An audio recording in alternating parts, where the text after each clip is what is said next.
ఇప్పుడు మనకు screen filter విషయానికి వస్తే మనకు నీటిలో ఉండేటువంటి సన్నటి ఇసుక రేణువులు కానీ మట్టి రేణువులు కానీ ఏవైనా ఉంటే వాటి అన్నిటిని క్లీన్ చేయడానికి ఈ యొక్క ఫిల్టర్ ఉపయోగపడుతుంది. చాలా మంది రైతులు ఇది ఉండటం వల్ల ఇక్కడ మనకు ప్రెజర్ పెరిగిపోతుంది అని చెప్పేసి ఏం చేస్తున్నారంటే ఇది తీసి పక్కన పడేస్తున్నారు.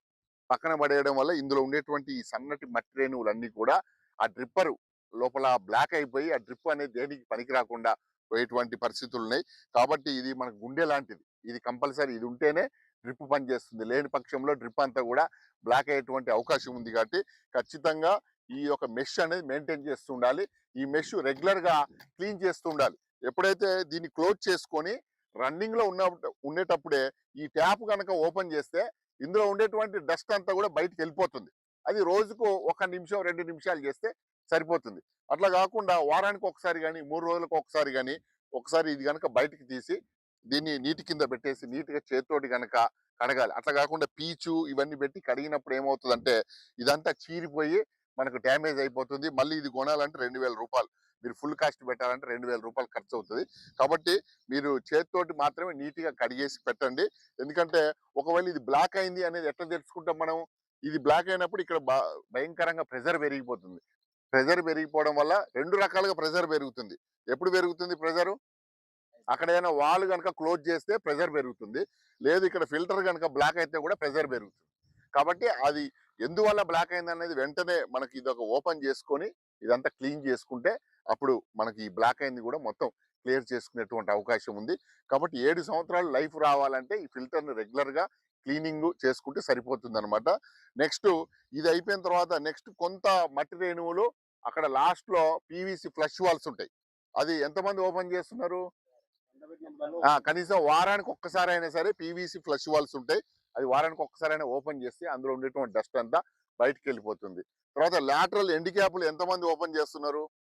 లాటరల్ ఎండ్ క్యాపులు కనీసం నెలకు ఒక్కసారి ఓపెన్ చేయాలి. ఎందుకంటే అందులో డస్ట్ కూడా ఆ చివరికి వచ్చేసి నిలబడిపోతుంది. కాబట్టి ఆ ఎండ్ క్యాప్ కనుక ఓపెన్ చేస్తే అందులోపల లాటరల్ లో ఉండేటువంటి మట్టి కూడా బయటికి పోయేటువంటి టోటల్ యాసిడ్ ట్రీట్మెంట్ లో 4 రకాల యాసిడ్స్ ఉంటాయి. అయితే అన్నిటికంటే powerful acid sulphuric acid. Sulphuric acid ఏంటంటే ఒక్క చుక్క పడిందంటే ఇక్కడ రంధ్రం పడిపోతుంది. అంత పవర్ఫుల్. అది ఒక్క ఒక్క లీటర్ ఎకరాకి సరిపోతుంది. 1 లీటర్ యాసిడ్ 1 ఎకరాకి మొత్తం డ్రిప్ పైపులన్నీ కూడా క్లీన్ అయిపోతాయి. కానీ అది పంపించాలంటే చాలా భయపడతారు. ఈ టెక్నీషియన్లు కానీ రైతులు కానీ అందరూ భయపడతారు. కాబట్టి ఆ యొక్క సల్ఫ్యూరిక్ యాసిడ్ను ఎవరు పంపించరు. కాకపోతే జాగ్రత్తగా కనుక చేస్తే అది number 1 acid. Next phosphoric acid. Phosphoric acid పంట ఉండేటప్పుడు కూడా పంపించుకోవచ్చు.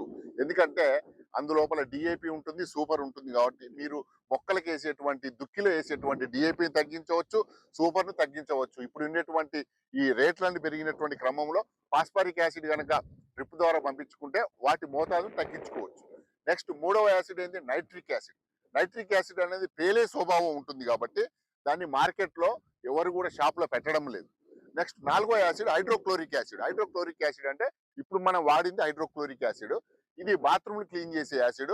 ఇది మీద పడినా కూడా పెద్ద ప్రాబ్లం రాదు. కొద్దిగా ఏదన్నా జిలబెట్టినట్టు ఉంటుంది. కాబట్టి మనకు ఉండేటువంటి యాసిడ్లో మార్కెట్లో దొరికేటువంటి యాసిడ్లలో బెస్ట్ యాసిడ్ ఇది హైడ్రోక్లోరిక్ యాసిడ్. కాబట్టి మనం ఇప్పుడు యాసిడ్ ట్రీట్మెంట్ కూడా ఈ యొక్క హైడ్రోక్లోరిక్ యాసిడ్తో చేయడం జరిగింది. పంట లేనప్పుడు హైడ్రోక్లోరిక్ యాసిడ్ పంపించుకోండి. పంట ఉండేటప్పుడు ఫాస్ఫరిక్ యాసిడ్ అని చెప్పేసి పంట ఉండేటప్పుడు పంపించుకున్నా కూడా మన పంటకి ఏ డ్యామేజ్ లేకుండా మన పంటను రక్షించుకునేటువంటి అవకాశం ఉంది. ఈ 4 రకాల యాసిడ్స్ మనం డ్రిప్ ద్వారా పంపించుకోవచ్చు. ఇట్లా కాకుండా ఏదైనా పాచి పట్టింది, ఇప్పుడు ఈ సంవత్సరం కరువు ఉందంట, కరువు లేకుండా వర్షాలు ఎక్కువ పడినాయి అనుకో, డ్రిప్ పైన పాచి పడుతుంది. పాచి పట్టినప్పుడు బ్లీచింగ్ పౌడర్ కనుక 1 ఎకరాకి 10 కిలోలు బ్లీచింగ్ పౌడర్ కనుక పంపించుకుంటే ఆ డ్రిప్ పైప్ అంతా కూడా క్లీన్ అయిపోతుంది.